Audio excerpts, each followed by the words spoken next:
Assalamualaikum dan salam sejahtera semua. So hari ini kita akan masuk subtopik yang baru 1.7, domain eukarya untuk last kingdom, kingdom animalia. Okay, unique karakteristik untuk kingdom animalia, multicellular eukaryotes, ingestive heterotroph ataupun dikenali sebagai holozoid. Kita tahu kingdom animalia ni bawah holozoid. Carbohydrate storage, disimpan makanan dalam bentuk glycogen. Kingdom animalia, haiwan-haiwan dia memang tak ada cell wall. Most reproduce sexually, which is involve small flagellated sperm yang akan fertilize dengan egg yang tidak boleh bergerak. Dan egg ni biasanya lebih besar daripada flagellated sperm. Kingdom animalia, which are multicellular organism, divided into, the first category adalah true tissue. Phylum Porifera, dia merupakan parazoa organism, they have no true tissue. 8 phylum yang lain ni bawah Eumetazoa, which is organism yang ada true tissue. Kategori yang kedua, body symmetry. Kalau Cnidaria, dia bawah radial symmetry. Dan yang phylum yang lain tu bawah bilateral symmetry. Untuk phylum Porifera, dia tak ada body symmetry, we call as asymmetry.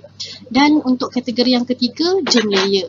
Diploblastic means they have 2 layer. Untuk Cnidaria ni merupakan diploblastic, dan untuk 7 phylum yang lain tu adalah tripoblastic, they have 3 layer. Dan nama lain bagi radial symmetry adalah radiata. Bilateria ni adalah nama lain bagi bilateral symmetry. Untuk body symmetry, radial symmetry maksudnya any slice divided the animal into mirror image. Maksudnya korang boleh belah animal itu, bila belah hasil belahan tu dia akan menghasilkan dua kiri kanan yang sama. Maksudnya mirror image tu samalah, kiri kanan tu sama. Dan kalau tengok kat sini, contoh macam jellyfish kan, kita boleh potong dekat mana-mana bahagian pun dia akan menghasilkan dua bahagian, two parts with same structure lah. Dan dia ada top dengan bottom. Contoh kan, objek bola. Kat sini boleh belah menghasilkan kiri kanan yang sama. Boleh juga belah macam ni pun kiri kanan yang sama. For the bilateral symmetry pula, only one slice sahaja. Satu slice je kita boleh potong, tak boleh potong kat bahagian lain. Kalau saya katakan potong dekat sini, tak boleh sebab ini nampak kepala, ini bahagian belakang. It's different, it's not a mirror image. Syarat dia mesti mirror image. Ada juga top dengan bottom, anterior end dia ada bahagian depan dengan bahagian belakang, posterior belakang. Dan dia ada left dengan right side. Contoh macam human kita adalah bilateral symmetry. Bila kita belah dekat tengah, kita menghasilkan kiri kanan yang sama. Lepas tu kita tengok pasal germ layer. Germ layer ni ada dua, diploblastic dengan tripoblastic. Diploblastic ni dua layer, ectoderm dengan endoderm. But between ectoderm dengan endoderm, they have mesoglium. Mesoglium ni cuma terdiri daripada gelatin. Dia merupakan gelatinous layer, dia tak ada tisu. Untuk tripoblastic pula, they have 3 layer, ectoderm, mesoderm, endoderm. Kita tengok pula organism di bawah bilateria dan juga tripoblastic, yang 3 germ layer tu divide kepada kategori yang keempat, body cavity ataupun xylem. So yang tak ada body cavity also known as Esolomate, which is Platyhelminthes, phylum Platyhelminthes. Dan yang lain ada body cavity, tetapi yang walaupun ada body cavity, dia pecah lagi pada 2, which is Pseudocoelomate. Pseudocoelomate tu phylum Nematoda, dan 5 phylum yang lain bawah Coelomate. Kita tengok pula tentang body cavity. Bahagi pada 3, Esolomate, Pseudocoelomate dengan Coelomate. Kalau Esolomate dia tak ada body cavity, no xylem, dia hanya ada 3 layer sahaja, ecto, meso, endom. Katakan ni adalah digestive tract. So example is phylum Platyhelminthes, example flatworm ataupun planaria. Yang kedua Pseudocoelomate, xylem is not completely lined by mesoderm. Korang tengok dia ni ecto, biru ni ecto, lepas tu yang merah tu mesoderm, yang warna kuning tu adalah xylem, which is body cavity lah, rongga badan body cavity. Dan dekat warna purple ni adalah endoderm, dekat tengah-tengah tu digestive cavity. Korang tengok body cavity yang warna yellow ni hanya part luar sahaja yang surrounded by mesoderm, tapi untuk part yang belah dalam, maksudnya body cavity yang belah dalam ni dia tak surrounded by mesoderm, tapi dia terus melekat dengan endoderm. Kalau dua-dua belah tu dia surrounded by mesoderm, maksudnya dia itu adalah coelomate macam ini. So pseudocoelomate ni dia is not completely lined dengan mesoderm, hanya belah luar saja yang line dengan mesoderm. So example adalah phylum nematoda, which is roundworm. Dan the last one is coelomate. Ada 5 phylum bawah coelomate. Dan kalau korang tengok warna yellow ni adalah body cavity dia. Nampak tak body cavity ni dia punya keliling semuanya surrounded by mesoderm. Yang warna merah ni mesoderm kan? Semua surrounded by mesoderm. So example adalah earthworm, okay, which is phylum Annelida. Okay, kita akan masuk phylum yang pertama, which is Porifera. So unique karakteristik untuk Porifera. Poriferous means pore bearing. Okay, pore bearing tu maksudnya dekat sponge ni dia ada macam lubang-lubang halus tau. Yang atas ni kita tak panggil sebagai pore, yang atas ni kita panggil sebagai osculum. Okay, example dalam syllabus kita untuk Porifera sponge, Leucosolinea species. Okay, no true tissue, yes, sebab dia merupakan parazoa, dia tak ada tisu yang sebenar, dia cuma ada sel saja. Okay, ingat korang, kalau sel banyak-banyak, group of the cell, okay, conduct the same function, we call as tissue. But this one, sel dia sendiri-sendiri buat function. Dia bukannya dalam group yang sama buat function yang sama. Sendiri-sendiri buat action dia sendiri. Jadi kita tak panggil dia sebagai tissue. Okay, dia hanya ada sel yang differentiate sahaja. Okay, dia tak ada group of the cell. Okay, sessile, yes, tak boleh bergerak. Kalau tengok sponge memang tak bergerak lah. Tapi di bawah Animalia, dia duduk dekat dasar laut. Kenapa dia masuk bawah kingdom Animalia? Sebab cara pemakanan dia adalah holozoid. Asymmetry, maksudnya kalau kita belah dia, tapi dia tak menghasilkan kiri kanan yang sama. Macam ni pun tak menghasilkan kiri kanan yang sama. Kita tak nak belah dia untuk menghasilkan kiri kanan yang mirror image to each other. Okay, that's why dia merupakan asymmetry. Okay, most hermaphrodites, maksudnya dia tak ada jantina. Contohnya macam katakan sponge betina, sponge jantan tak ada. Okay, maksudnya sponge ni sendiri dia boleh menghasilkan sperm dan dia juga boleh menghasilkan egg.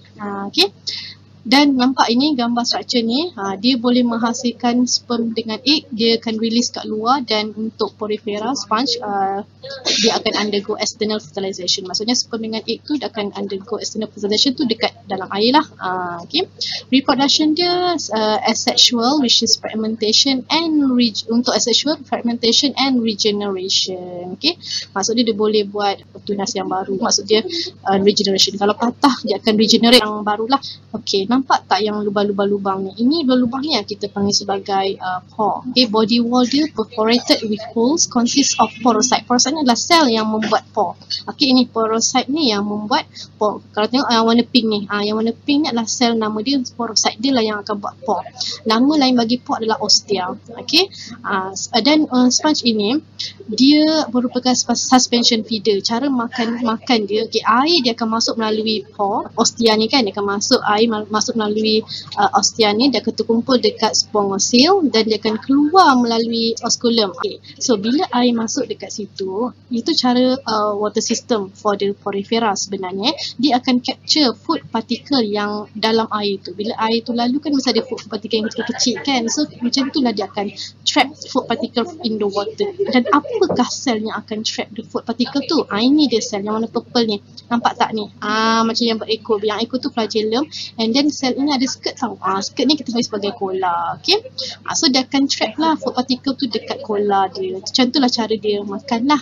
That's why saya kata Porifera ni dia tak sesuai bawah rantai. Dia kena bawah Animalia sebab cara pemakanan adalah holozoid. Okay, body of sponge ini dia ada 2 layer tau. Okay, 2 layer of cells. Separate with mesohyl region. Okay, kita tengok yang warna purple. Ini adalah layer of the cells. Purple ni kita tahu tadi saya sebutkan tadi adalah cenocyte. Cenocyte ni juga dikenali sebagai kola cell. Kenapa kola cell? Because they have structure macam skirt ni kita panggil sebagai kola. So ini adalah layer yang pertama, terdiri daripada cenocyte ataupun kola cell. Layer yang kedua adalah yang warna biru. Yang ni, ini adalah amoebocyte. Okay, yang layer ni amoebocyte. Jadi 2 layer of the cell ini separated by mesohyl. Mesohyl tu yang warna yellow tu. Yang yellow ni. Okay, yang yellow tu tajam ni, ini adalah spico. Okay, kita tengok untuk structure bagi cenocyte dulu. Cenocyte ni, dia akan line dekat spongosil. Okay, flagella dia ring bicola untuk generate. Flagella ni function dia untuk generate water flow. That's why nanti air memang akan masuk melalui ostium dan keluar melalui osculum. Sebab adanya flagella ni, dia akan generate water current. Okay, alright, and then kola ni akan digunakan untuk trap food particle. Dan dia akan ada yang digest ataupun dia trap tapi dia hantar dekat amoebocyte yang warna biru ni. Okay, amoebocyte pula yang akan digest lah. Ada kola cell yang terus digest, ada yang tak digest, dia hantar kepada amoebocyte. Okay, that's why dia kata digest it or transfer. Okay, untuk amabocyte pula, dia lies dekat mesohyl. Okay, dia absorb dengan digest food from cyanocyte dan transport kepada sel-sel yang lain untuk nutrien lah. Okay, untuk amabocyte ni dia secrete calcium carbonate untuk spikul. Spikul ni dia tajam tau sebenarnya ya. Kalau macam protection for the sponge lah, kalau kita pegang ataupun ikan yang lalu kat tepi dia ke apa, mungkin akan terkena, kalau tekanan yang kuat dia akan terkena spikul yang tajam ini. Okay, sharp spikul. Dan juga amabocyte juga menghasilkan collagen protein untuk sponge. Okay, untuk phylum yang kedua, Cnidaria, unik karakteristik dia adalah basic body plan. Tadi awal-awal saya sebutkan diploblastic dan juga radiosymmetry. Most are marine, which is example dalam silibus kita Obelia species. Ada yang duduk kat fresh water, okay, kolam, tasik, sungai, hydra species. Solitary or colonies, okay, ramai-ramai ataupun individu. Sessile or motile, ada yang sessile, tak boleh bergerak, ada yang boleh bergerak. Has central gastrovascular cavity, dia ada satu sahaja digestive system dia dan satu opening sahaja yang boleh bertindak dua-dua, mouth and anus. Kat situlah masuk, kat situlah keluar. Okay. Mouth surrounded by tentacle. Kalau korang tengok sini, ni contoh hydra species dia ada tentacle. Okay, tentacle ni untuk defense dan juga feeding. Okay, sama juga macam obo. Obo pun bawah jellyfish, bawah Cnidaria pun ada tentacle yang digunakan sebagai defense and feeding. Okay, lepas tu dekat tentacle dia tu ada sel nama dia cnidocyte. Okay, kalau dibesarkan structure dekat tentacle ni, korang nampak tak yang macam structure-structure kecil ni kan? Okay, itu adalah cnidocyte. Okay, cnidocyte ni dia mempunyai nidae. Nidae tu kat tengah ni. Okay, yang kat tengah ni nama ni yang mana yellow ni cnidocyte yang kat tengah ni adalah nematosis ataupun nidae. Okey, dia ada stinging trait, okey, yang boleh penetrate mangsa lah. Okey, contohnya katakanlah ada small fish terlanggar tentacle tu kan, terlanggar, and then apa yang terjadi, yang tujuh keluar tu adalah trigger dia tau. Kalau terlanggar je trigger ni, nanti nematosis yang tidur dekat dalam tu, maksudnya sel yang tak discharge kan, dia duduk gulung dia punya trait kat dalam tu. Tapi bila dia je yang terlanggar trigger ni, dia punya nematosis ni, benang ni akan discharge, so dia akan keluar. So ini katakan mangsa small fish tu kan, nampak tak dia boleh penetrate body wall of the small fish tersebut. Itu cara dia lah. Okay, sebab ada jellyfish yang berbahaya kan, kalau terlanggar dia punya tentacle tu, korang punya kaki berbirat-birat sekali. They have two body shape, polyp dengan medusa. Polyp means cylindrical form, bentuk, nampak tak? Ni contoh bentuk polyp. Of course kalau bentuk macam ni dia sessile lah, tak boleh bergerak lah, dia melekat dekat batu ataupun dekat dasar laut. Okay, kalau medusa ni bentuk dia bell shape, macam bentuk payung, dia boleh bergerak macam ni. Ingat jellyfish boleh swim kan? Okay, kalau bentuk polyp ni, dia punya mouth dengan tentacle tu memang point out lah dekat bahagian atas. Kalau medusa, mouth and dia bahagian bawah. Okay, polyp, korang tengok mesoglia dia yang warna biru cerah ni, nipis je. Okay, kalau medusa, dia punya mesoglia dia yang biru ni sangat tebal lah. Okay, lepas tu polyp ni dia ada gastrovascular cavity yang sangat besar. Kalau medusa, small saja dia punya digestive tract tu kat dalam. Okay, example untuk polyp adalah sea anemone. Kalau korang ingat lagi cerita filem kartun ikan Nemo tu, sea anemone ni tempat tinggal bagi Nemo fish. Okay, lepas tu example untuk medusa, siapa tak kenal, jellyfish. Inilah contoh sea anemone, tempat tinggal bagi Nemo fish. Nampak tak? Ni sea anemone. So ini adalah bentuk dia polyp. So dia memang adhere to the rock ataupun dasar laut, dia tak boleh bergerak. Okay, dalam silibus kita kena tahu pasal Obelia species. Okay, tentang dimorphism. Dimorphism tu maksud dia existence of two different form. That's mean dia ada dua bentuk pada individu yang sama. Dia ada two different form. Okay, Obelia species ni special dia spesies yang sama, organism yang sama, tapi dalam life cycle dia, they have two form. Okay, two different form.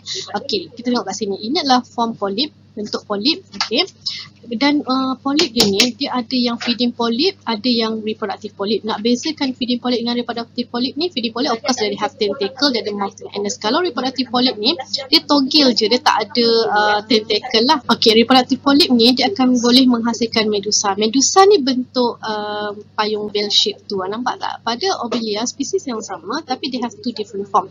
Medusa ni dia akan menghasilkan gametes, egg dengan sperm. Yang mana egg dengan sperm sperm ni akan undergo fertilization dekat luar lah, external. So bila dia jadi zygote semua jatuh kat tanah, dia akan form polip yang baru.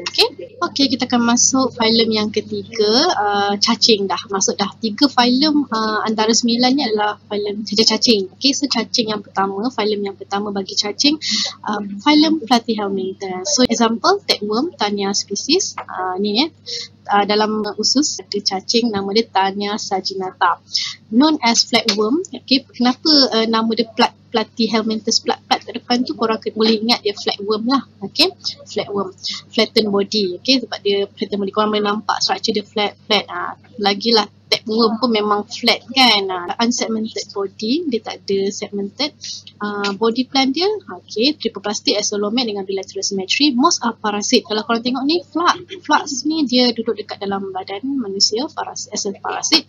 Dalam ikan pun ada. Tubularian, kalau jenis flatworm yang tubularian ni duduk dekat marine, dia predator lah. Okay, satu lagi tu tapeworm, parasit lah. Untuk Platyhelminthes ni hermaphrodite, dia tak ada jantan, tak ada betina.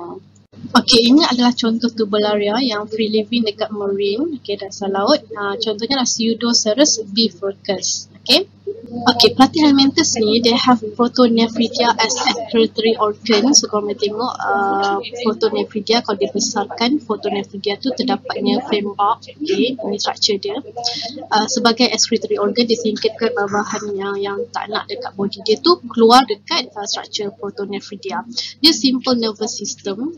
Okay, lack of secretory system, locomotion only by swimming, has cerebrospinal cavity, only one opening sahaja. Okay, kalau tengok contoh planaria spesies ni memang ada satu opening sahaja. Kat situlah dia menggunakan structure opening tu untuk dia makan. Tapi dia tak ada anus, sebab apa-apa benda yang dia nak keluarkan daripada mana dia menggunakan Protonephridia. Okay, ini example untuk planaria spesies, dia punya habitat dekat fresh water.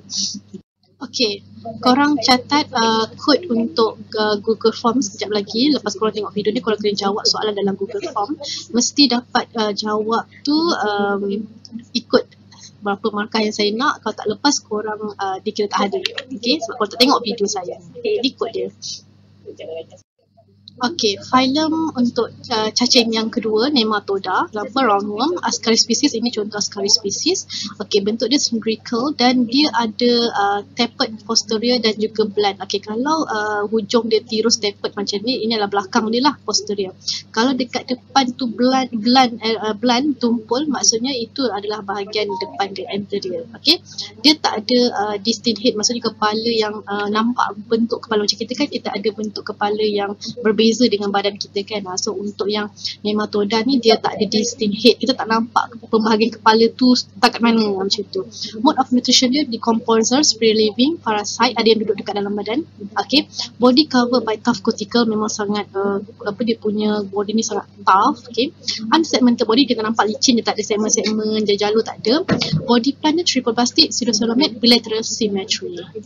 Nematoda only have longitudinal muscle dan dia ada complete digestive tract because dia dah ada tapered end tu yang bertindak sebagai anus, yang blunt end tu yang bertindak sebagai mouth. Dan ni depan, ini belakang. Okay, usually reproduce sexually dan dia ada separate male dengan female, dan female dia lebih besar size dia compare dengan male, dan dia undergo internal fertilization, maksudnya dia menghasilkan sperm dan pertemuan sperm dengan egg tu di dalam badan female lah. Okay, dan ini contoh Ascaris lumbricoides. Example lain untuk Nematoda adalah Brugia malaya yang menyebabkan penyakit elephantiasis. Okay, Brugia malaya kenapa boleh menyebabkan penyakit ini? Kaki besar macam gajah ni, tu dia kaki gajah kan, besar macam kaki gajah tu dia panggil penyakit ni elephantiasis. Sebab Brugia malaya ni dia duduk dekat dalam badan tu, dekat lymphatic system, dia akan block lymphatic system tu yang menyebabkan pengaliran fluid dekat lymphatic system tu terganggu. Okay, so ada juga soybean yang mempunyai nematod, tapi tak semua soybean ada nematod. Okay, so janganlah lepas ni kau minta minum air soya pula. So yang mana soybean yang ada nematod ni, jenisnya adalah Heterodera glycines. Okay, dan ini adalah egg dia tau sebenarnya. Besarkan egg dia, kalau meletup ni dia keluarlah another Heterodera glycine. Okey, kita sampai filem cacing yang terakhir. Ada 3 filem cacing sahaja dan filem Annelida juga adalah filem yang terakhir untuk kelas kita hari ini. Okey, saya sentuh 5 filem je untuk hari ini untuk Kingdom Animalia. 4 lagi kita akan sambung esok. Okey, so example of worm which is dia punya scientific name Parathema species. Annelida ni dia have metameric body segmentation. Dia ada segmen, boleh nampak segmen-segmen kat situ. Nampak dia ada segmen-segmen jalur. Ni pun ada segmen-segmen. Ni contoh bawah Annelida lah, marine Annelida, okey, cacing yang duduk kat laut, dasar laut. Yang ni yang biasa kita nampak korek-korek tanah, jumpa benda alam ni, Parathema species. Dan ada yang duduk dekat freshwater, lintah, leech, okey, memang juga merupakan Annelida. Semua tu ada metabolic body segmentation. Maksud metabolic body segmentation tu dia ada repetition organ dekat dan juga tisu pada setiap segmen. Maksudnya dekat segmen ni ada tisu berkenaan dan ada juga organ berkenaan. Dekat another segmen pun sama juga. Dia jadi dia repeat benda yang sama. Each segment is separated by septum. They have septum, korang nampak ini septum, dinding tu septum kita panggil. Body plan dia triploplastic, bilateral symmetry, coelomate. Body covered by cuticle, yes, dia punya body pun bercuticle juga.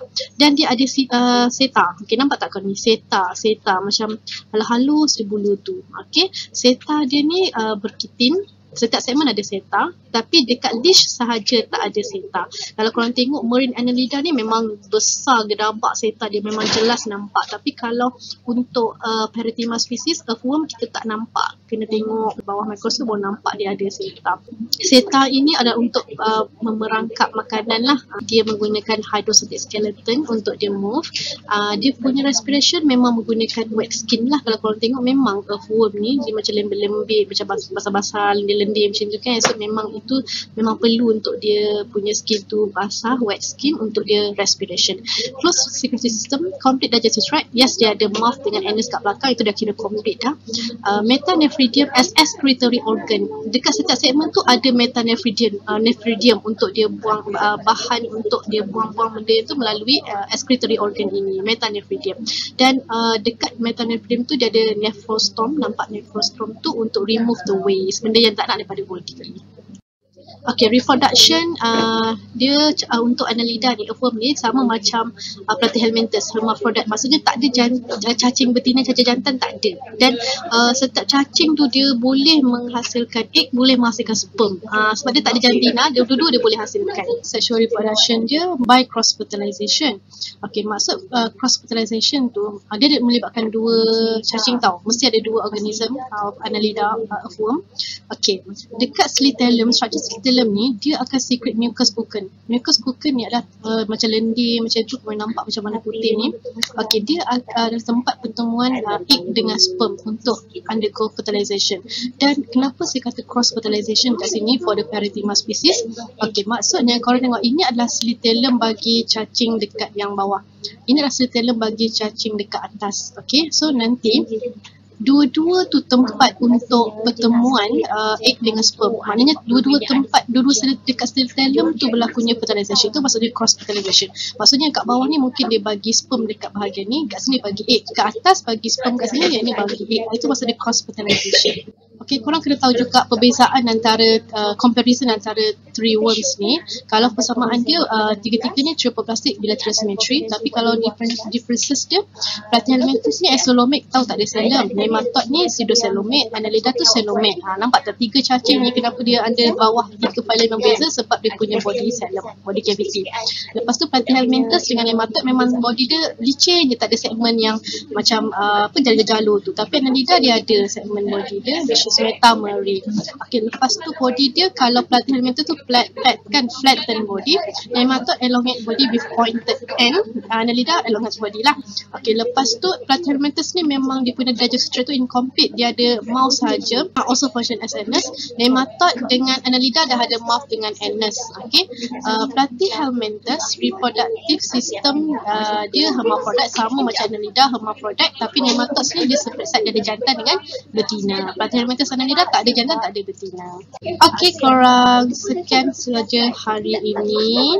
So, lepas korang tengok video ni, korang jawab soalan Google Form yang saya bagi, gunakan kod yang saya dah letakkan dalam dalam video tadi. Bila korang tonton video ni, korang tahulah kod tu tadi saya dah tunjukkan. Jadi korang gunakan kod tu, masuk dalam Google Form tu, and then jawab soalan. Ingat, kalau tak lepas, dia kira tak hadir sebab korang tak tonton video saya.